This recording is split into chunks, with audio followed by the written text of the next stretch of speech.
Bilasizmi? Tarixda 654-hijriy, 1256-milodiy yilda Madina shahrida katta bir geologik voqea yuz bergan. Bu voqea Rasululloh sallallohu alayhi vasallam bashorat qilgan mo'jizaning o'zi edi. Islom ta'limotlarida payg'ambar alayhissalomning payg'ambarlik haqiqatini tasdiqlovchi ko'plab mo'jizalardan biri kelajakda sodir bo'ladigan ishlar haqidagi bashoratlardir. Ana shunday bashoratlardan biri Hijoz, Madina yeridan chiqadigan olov haqidagi hadisdir. Bu olovning real voqelikda sodir bo'lgani tarixiy manbalarda aniq qayd etilgan va uning tafsilotlari musulmonlar uchun katta ibratga aylangan. Imom Muslim o'zining sahih asarida Abu Hurayra radhiyallohu anhudan rivoyat qiladi. Bunda Rasululloh alayhissalom shunday deydi: Qiyomat kelmaydi to Hijoz yeridan olov chiqib, Busrodagi tuyalarning bo'yinlarini yoritmaguncha. Bu hadisda payg'ambar alayhissalom Madina tomonlaridan chiqadigan katta olov haqida, u Shom, hozirgi Suriya tomongacha yorug'lik tarqatish haqida bashorat qilganlar. Bu voqea 600 yildan keyin yuz bergani va aynan hadisdagi tafsilotlarga mos kelgani uni mo'jiza sifatida tan olishga asos bo'ladi. Bu voqeani Imom Navaviy, Ibn Kasir, Ibn Xoldun, Ibn Hajar al-Asqaloniy va boshqalar o'z asarlarida zikr qilishgan. Bidoya va nihoya kitobida bu voqea batafsil bayon qilingan. Madina shahrida katta yer osti olovi yoki vulqon faollashi natijasida 654-hijriy, milodiy 1256-yili yer yuzasiga suyuq yong'in chiqqan. U Madinaning sharqiy tomonida, Harra Sharqiya deb ataladigan bazalt tog'lar orasida sodir bo'lgani aytiladi. Bu tog'da hozir ham uning izlari aniq bilinib turishi aytilgan. Bu voqea 20 kun davom etgan. Yer yorilib, undan qizg'ish lavalar otilgan va keng maydonlar yonib ketgan.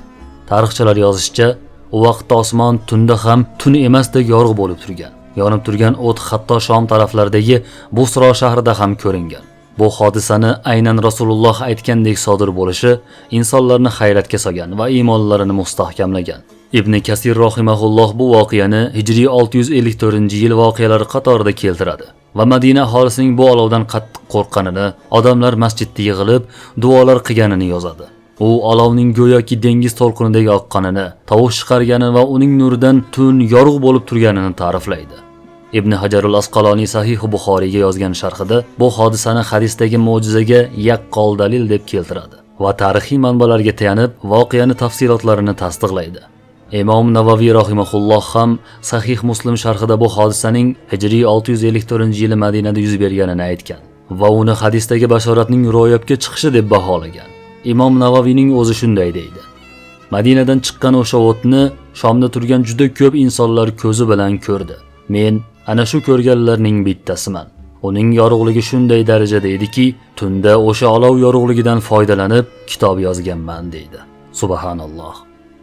Asrimizdagi geologlar ham Madina atrofidagi Harra vulqoni tizmalarini o'rganib, ushbu lavali yong'in haqiqatan ham katta vulqon faoliyatining natijasi ekanini tasdiqlashgan va bu ish rostdan sodir bo'lgan. Bu regiondagi vulqon faoliyatini NASA kosmik stansiyasi ham tasdiqlagan va maxsus xaritalarida qayd etgan.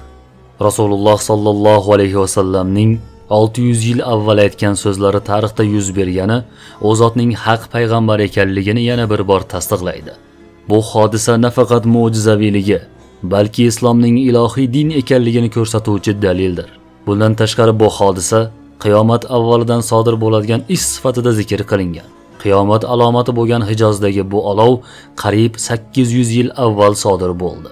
Janobi payg'ambar alayhissalom hali 600 yil oldin hech kim bilmaydigan bir voqeani aytishi tasodif emas, ilhom yoki tush emasdi. Bu nubuvvatning dalili vahiyning haq ekanligi edi. U zotga hatto yer ostida nima bo'lishini ham Alloh azza va jalla u kishiga bildirdi. Endi bir o'ylab ko'raylik. Agar shunday bashorat ro'y bergan bo'lsa, do'zax olovi haq ekanligiga ishonamizmi? Qiyomatga tayyormizmi?